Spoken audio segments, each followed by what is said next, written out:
মোগো বরিশালের দল সবচেয়ে ভালো দল, তাই না? রংপুর রাইডার্সের যারা আছে কেউ আজকে মাথায় পানি দেয়, কেউ বেহুশ হয়ে রয়েছে, কেউ হুঁশ নাই। কে রে ভাই, লাফাইছে না কয়দিন জিততা? একটা 8টা ম্যাচ তোমরা জিতছো, একটা ম্যাচও হারো নাই। একটা না আবার তোমরা 5টা ম্যাচ হাইরা খুলনা টাইগার্সের সাথে আজকে প্লে অফ থেকে একবারে বাসায় চলে গেছে শ্বশুর শ্বশুর কইরা, তাই না?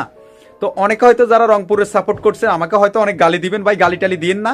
আমার কাছে ভীষণ ভালো লাগে যে আজকে আমাদের পড়ছুন বরিশাল মোটামুটি 9 উইকেটে চিটাগং কিংসকে হারাই দিছে। তাদের এশিয়া সাগরের কানাডিয়ান এই সুন্দরী তাদের হোস্টের রূপের আগুনে কোনোভাবে আমাদের পড়ছুন বরিশালে যারা খেলোয়াড় আছেন কাবু করতে হারেন নয়। হাইতেন আমাদের বরিশালে এর সাইতে আরো অনেক ডকের ডকে সুন্দরী মাইয়ারা আছে, হাইতেন না? বরিশালের মাইয়ারা অনেক সুন্দর, পুরা বাংলাদেশের ভিতরে সবচেয়ে সুন্দরী মেয়ে হচ্ছে বরিশাল। আবার এই কথা শুই না বিভিন্ন ডিস্ট্রিক্টের মানুষ আমাদের পড়ছুন বরিশালের যারা মেয়েরা আছে তাদের দিকে নজর দিয়েন না, খবরদার কিন্তু।